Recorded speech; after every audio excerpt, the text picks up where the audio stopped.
I used to believe that silence was safer than truth, that staying quiet meant peace. But peace doesn't come from being quiet, it comes from being heard. My name doesn't matter here, not yet. What matters is that I married into a family where silence was the currency women were expected to trade. I was in my late 30s when I gave up a rising career in corporate law, contracts, litigation, boardrooms full of sharp minds, and stepped into the cold, polished marble of my father-in-law's estate in Scottsdale, Arizona. He never looked me in the eye, not really, not once in 15 years. To him, I was the woman who quit her job to raise a child and support her husband's family business. Support, though, was a generous word. It meant long hours behind the scenes, budgeting, managing events, even drafting contracts they pretended to write, all while being referred to as just a housewife by the man whose name was stitched into the company letterhead like it was stitched into every man's ego at that dinner table. But this wasn't about ego.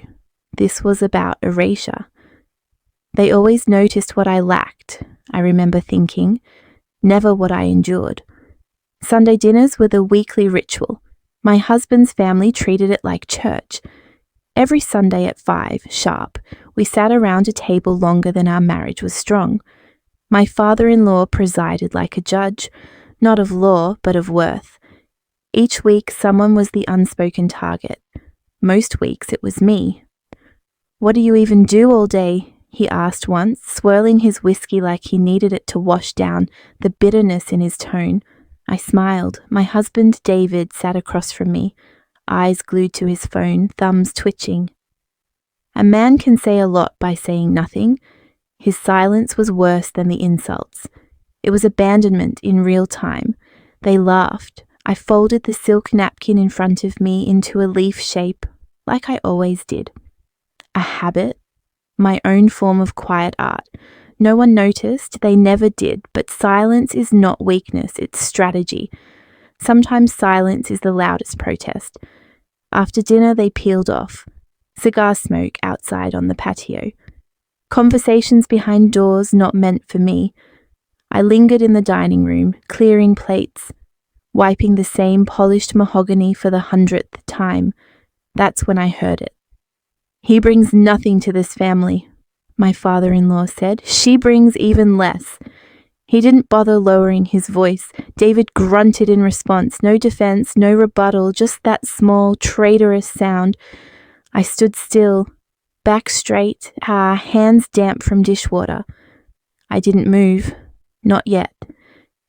Years ago, I had offered to help with the legal restructuring of the family business. My credentials from Harvard Law were still crisp in the frame, hanging above the desk no one ever asked me to sit at. He laughed when I offered. "We don't need pretty degrees," he said. "We need useful people." That laugh burned deeper than any insult. It was the laugh of a man who didn't fear you. So I stopped offering, I stopped explaining, I stopped needing their approval. Instead, I listened, I watched, I learned. Invisibility has its advantages. When no one sees you, no one watches your moves. They didn't know that I quietly formed an LLC with a college friend, that I took on pro bono cases, helping women in similar shoes navigate legal entanglements, that I built something real, something valuable in the shadows. If I was invisible, I would use it to build in the dark, I told myself. And I did, but silence only stretches so far before it snaps. One Sunday, not long after that night, I overheard something that made my hands go cold. My father-in-law discussing his retirement plan, assets, power of attorney, leadership succession. My name wasn't mentioned, not once, not as a trustee, not even as a witness. That's when something inside me shifted, a bone-deep understanding. They weren't just ignoring me, they were planning a future that erased me entirely. The voices behind the study door weren't raised, but they didn't need to be. In a house like that, doors were heavy, but secrets were light.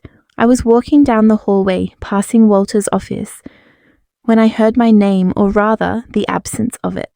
That's what caught my attention, a list being read aloud. Succession, responsibilities, titles. David's voice calm, Walter's firm, no hesitation. They were talking about the future of Van Tech, and I wasn't in it. I pressed my back against the wall and listened, not out of curiosity, but necessity. 15 years of silent contributions, compliance paperwork, PR disaster mitigation, private contract review, all done behind the scenes, all while raising a child they barely acknowledged at those boardroom dinners. The study smelled of leather, aged paper, and pride. That room was where men carved out power, where legacies were drafted over whiskey and nods, and mine was being edited out like I never existed. This isn't hurt, I told myself. This is data. I didn't cry, I didn't storm in, I walked away, slowly, quietly, and somewhere between the kitchen and the guest bedroom, it hit me. Being invisible was tolerable. I had survived that, but being erased, that was war. 3 nights later, I stood at the entrance of the Van Tech Gala, dressed in navy satin, my heels echoing off the marble floor of the Scottsdale Grand. The event was a celebration of the company's 40-year anniversary, the kind of event families frame photos from, the kind of event you don't forget who built with you, but they had. I approached the registration table. A young woman smiled at me. Name? I gave it. She blinked, scanned the list, pointed at a small printed card. My name, misspelled again, was tucked in the corner far from the stage, near the restrooms. I said nothing. Inside the ballroom, light bounced off chandeliers, like everything was golden. Waiters floated by with champagne, laughter, clinking glasses, soft jazz. I made my way to my table. Table 23, I sat alone. Then the program started. Walter stepped onto the stage, beaming. He thanked his colleagues, his team, his steadfast family.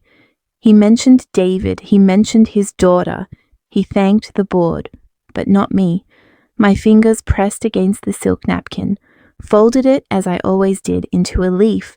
I flattened it with my palm as if sealing something in. David never looked my way. He sat beside his sister, laughing at something the MC said. He didn't even notice. Sometimes your family is the one that hurts you most. I used to think that was just a line. Tonight it felt like scripture. No tears, no exit, just a slow sip of water. I kept my posture. I kept my smile faint. But inside, something was forming, a clarity I hadn't felt in years. That night, back at home, I opened my laptop. I created a folder, labeled it Plan A. I began saving documents, emails, contracts, board, statements I'd drafted and never been credited for. I reached out to Elise, an old classmate from Harvard Law, who now specialized in silent trusts and equity divisions. She responded within the hour. This wasn't revenge. This was insurance. And the guest list, the one they handed me when I arrived, still sat in my purse, folded once, neat and square. As I took it out to check who else had been seated near the bathrooms, a name caught my eye, one that didn't belong there, one that shouldn't have been invited. After the gala, I didn't sleep. My heels were still on when I sat on the edge of the bed, pulling the folded guest list from my purse like it was a confession note someone slipped me. I laid it flat on my lap under the lamplight, scanning the names one by one. I knew them all, family, old friends, board members, the usual Scottsdale socialites. Then one name stopped me, Clara Wren, no title, no connection, just 2 words typed neatly between a distant cousin's spouse and a catering manager. A name that didn't belong and yet somehow sat there without apology. She wasn't in our family, she wasn't in the business, and I would have remembered meeting a Clara. I tried to recall. Had she been at the table behind me? Did we make eye contact? I opened my laptop, typed the name into Google. Clara Wren, too many hits. A nature photographer, a retired librarian, a yoga instructor in Vermont. But then, buried on page 3, I found her, An old article from a Bay Area tech blog, Corporate Espionage Lawsuit, 10 years ago. The firm wasn't named, but it was described as a boutique tech consultancy focused on private equity structuring for legacy family-run corporations. The details made my chest tighten, because that sounded just like Vantech. That night, I stopped thinking about being ignored. This wasn't about being invisible anymore. This was about being replaced.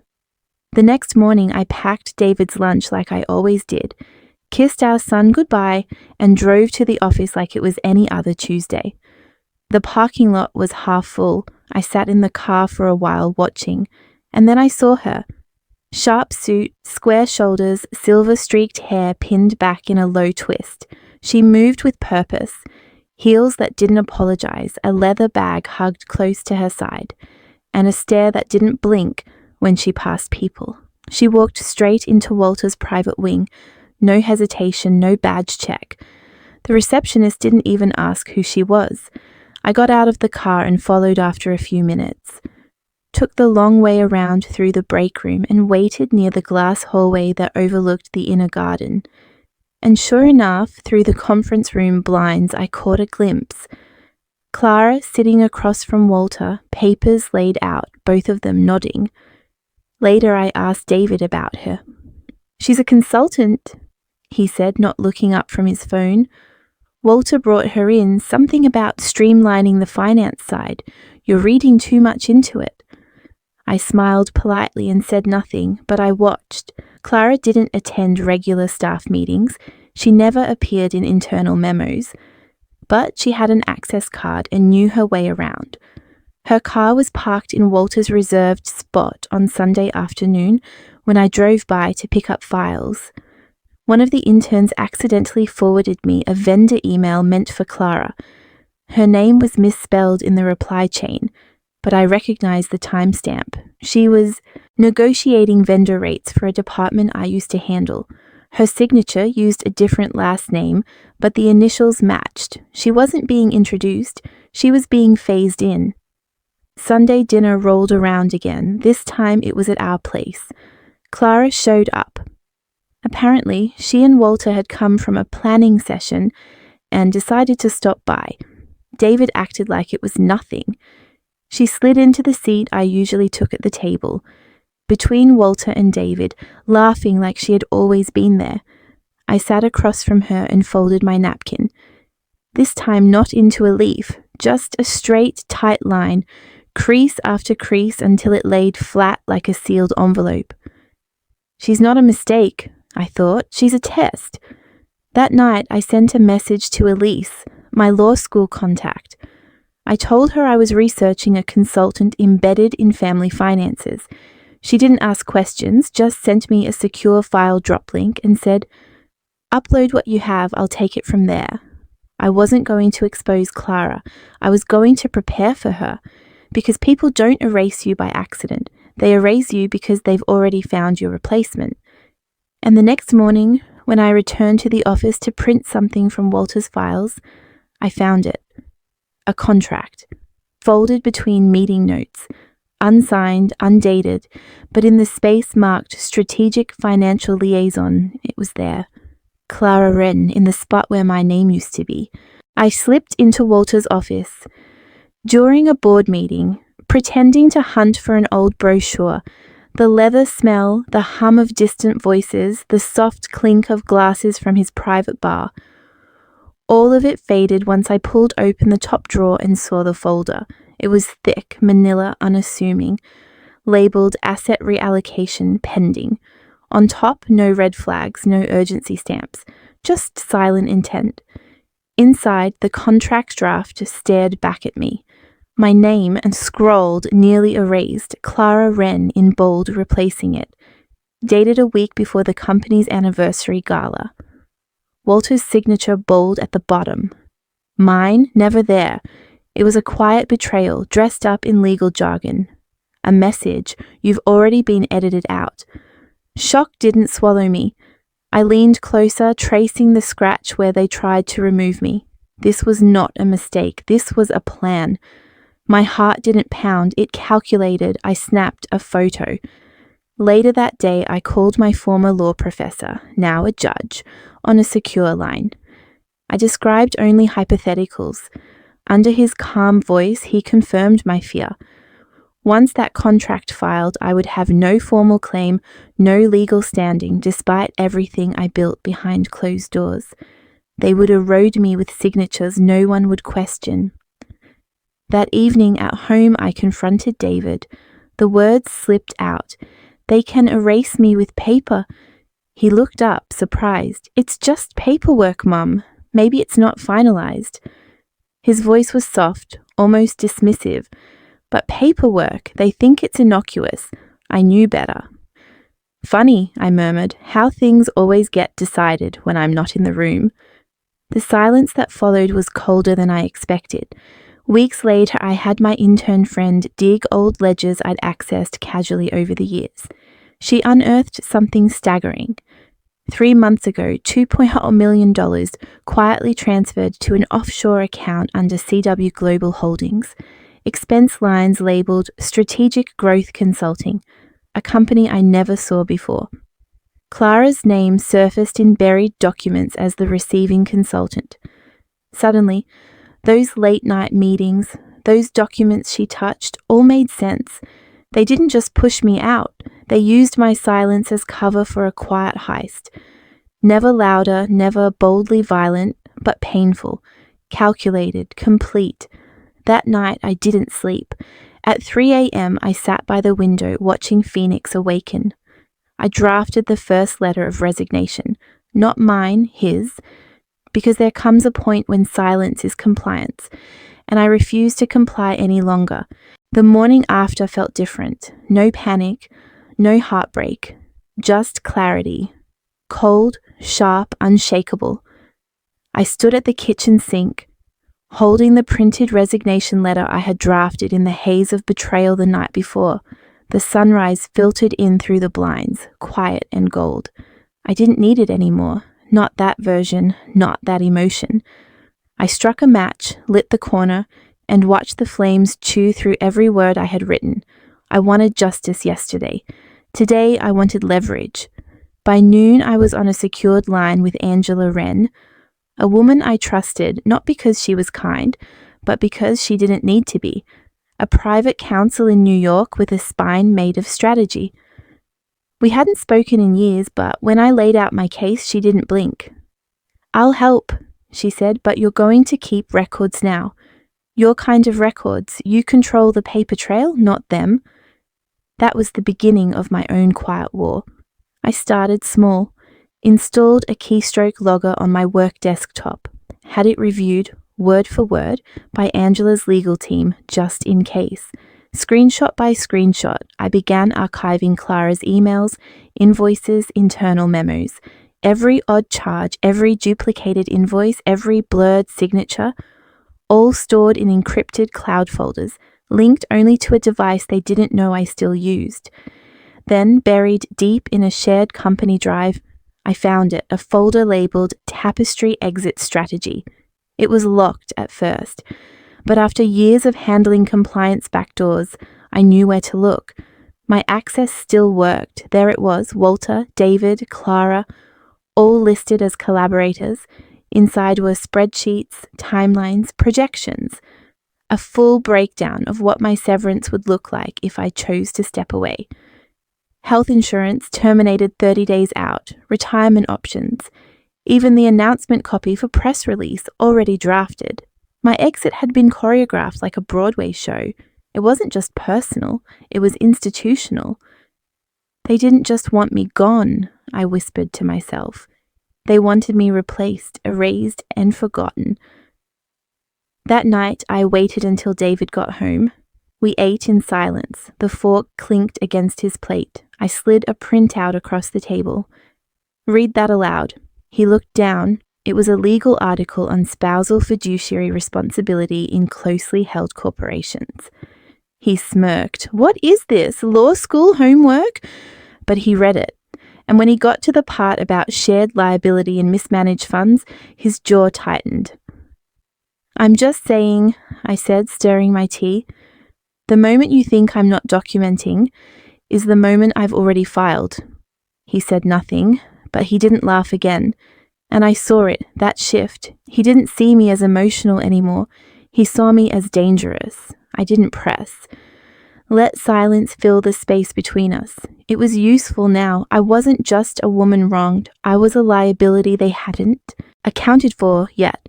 And while I was documenting their every move, I missed the one betrayal closest to me.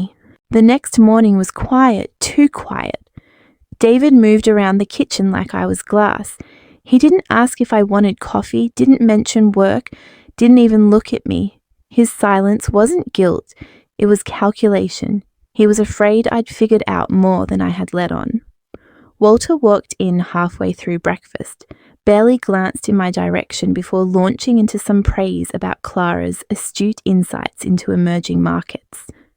I didn't flinch, just poured myself another cup, letting the sound fill the space where his acknowledgement used to be.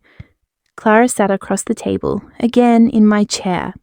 She smiled over her juice like she'd earned it, like she belonged. They weren't just replacing me, they were training me to accept it, as if I'd already handed over the keys, walked away. Lost.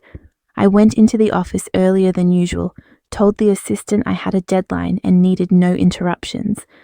Locked the door behind me, pulled up the files I'd buried weeks ago when I first started suspecting. A system folder I labeled like it belonged to old budgets, full of backups, metadata, drafts no one else would think to check. One file caught my eye, board motion, remove Harrow rights. Harrow was my family name.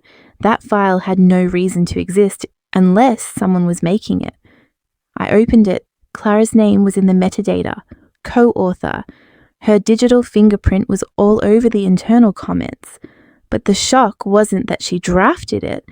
It was the forged email attached to the file, a message supposedly from me addressed to the board.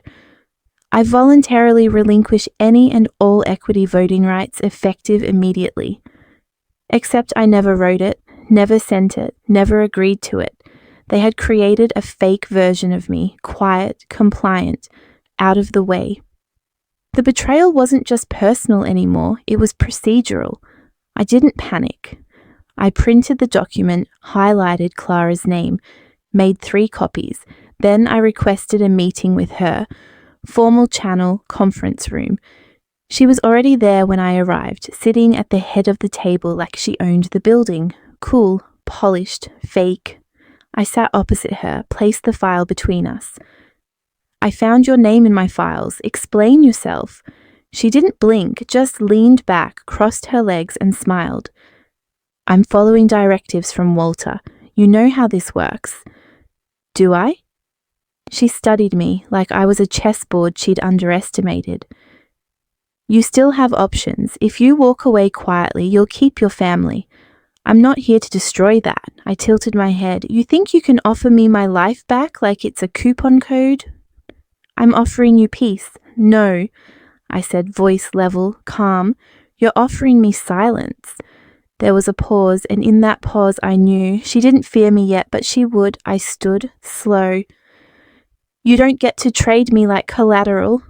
I didn't slam the door when I walked out. I didn't even close it all the way, because as I passed her phone on the table, the screen lit up. A voice memo still open. My voice saying goodbye. I came home late, footsteps echoing through empty halls. The house dark except for the glow of my phone. It wouldn't stop buzzing. I unlocked the kitchen door and heard it, a message waiting. My heart stuttered. "Lurleen, goodbye." It was my voice, my tone, the inflection, but not me.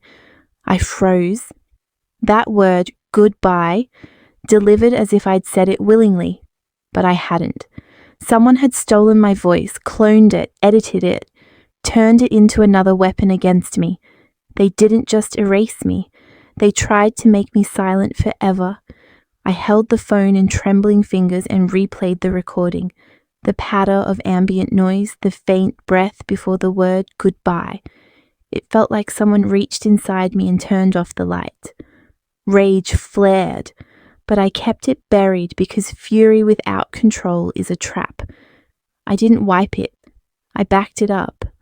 I opened older video logs, something I began capturing months ago during board meetings, vendor calls, random office day whispers, to compare voice tones, waveform to waveform, splice to splice. I mapped my own voice signature. The voice memo didn't match. I saw the edits, the cuts, the stitching. I texted Ridge Kavanaugh, urgent, voice forgery confirmation needed. Within minutes, he called. He stayed professional. He said what I feared. Yes, this is identity fraud, defamation, a tool powerful enough to bury me legally. I didn't wait. I texted Clara. You don't own my voice, she replied. It was just a tool. I looked at that word, just, and felt cold. A tool in their hands was a weapon. In mine would be evidence. By noon, I drafted a controlled leak. A short clip, not the full message. Enough to raise alarm, but not to play the entire trap. Attached a note. This is not me, but it was made to sound like me. They want me gone. I sent it to a neutral journalist, one not aligned with Vantech, one curious enough to listen. I watched the newsroom scramble. Walter called the moment I sent it. His voice thundered, "Retract it or face legal ruin." I leaned back in my chair. Calm. I will not retract the truth. If you want to fight, fight in daylight. He didn't lie. He barked threats of defamation suits. He said I was playing with fire. I said I'm lighting my own torch. I refused to hide. I refused to cover up. They thought silence would drown me. They thought erasure would win. Instead, I spoke. With someone else's poison, twisted but unmistakably mine, and I watched them recoil. By sunrise, my phone was already blowing up. Alerts, notifications, news pings, all of them clawing for my attention. The short audio clip I leaked had done its job. It was everywhere. Business blogs, local media, LinkedIn buzz. Even one of the early morning radio shows ran a segment. They played it on air, dissected it like it was some mysterious crime scene audio. I sat on the edge of my bed, holding the phone like it was a weapon and a shield at the same time. Part of me wanted to crawl under the covers and disappear, but I didn't. I couldn't. Walter issued a brief, ice-cold public statement before noon, claiming the audio was a misrepresentation, that Clara was simply a consultant with no executive authority.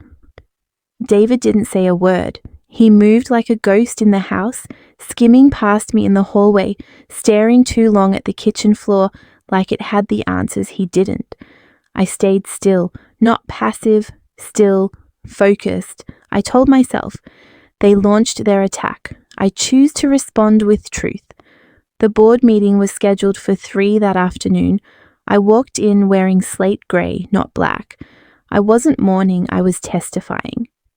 Everyone turned when I entered. I laid a neat stack of printouts, recordings, backups on the table. No theatrics, no rush, just facts.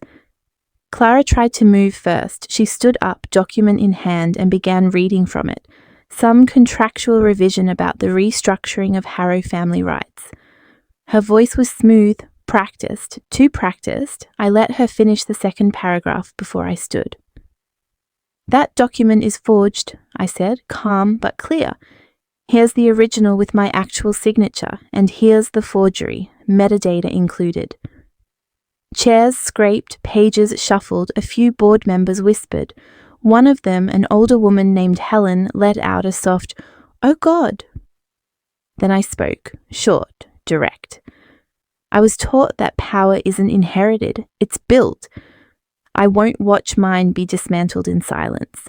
And then I quoted Justice Sonia Sotomayor. I tell my students, your legacy is what you leave, not what they take. Walter didn't take that lightly. He slammed a new document on the table. Here's your affidavit, he snapped. Signed and dated, your agreement to severance. The silence that followed was thick. I didn't flinch. I had rehearsed for this. I reached into my bag and pulled out another folder. This, I said, opening it slowly, is the version I never signed. I anticipated this move. Angela Wren stepped forward then. Ridge Kavanaugh followed. Angela held up a hand. We're filing an injunction and initiating a forensic audit of all document signatures originating from Walter's office and Clara's access credentials. The room broke. One board member backed away from Walter's side. Two more whispered and turned to face Clara. Someone stood and said, "We need to talk to legal now." I didn't. Gloat. I didn't move, because for the first time in weeks, I didn't have to prove anything. As the board chairman asked me to leave the stage, I realized I didn't need to plead. They already believed me. The boardroom smelled like cold coffee and polished wood. No one smiled, no one clapped. They just raised their hands and voted, one after another until it was unanimous.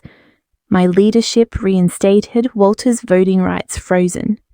Security arrived before Walter could even open his mouth. Clara stayed composed, but her eyes flickered as she caught mine. She'd worn that expression of quiet superiority since the first day she walked into Vantech, but now there was something else there, an edge of defeat. Some employees murmured, a few clapped, others simply lowered their heads, unsure of which side of history they'd landed on. As I walked through the building, the click of my heels sounded different. For the first time in years, the corridors didn't feel borrowed. They felt like they belonged to me. They tried to write me out, I thought as I passed the executive portraits, but I rewrote the story.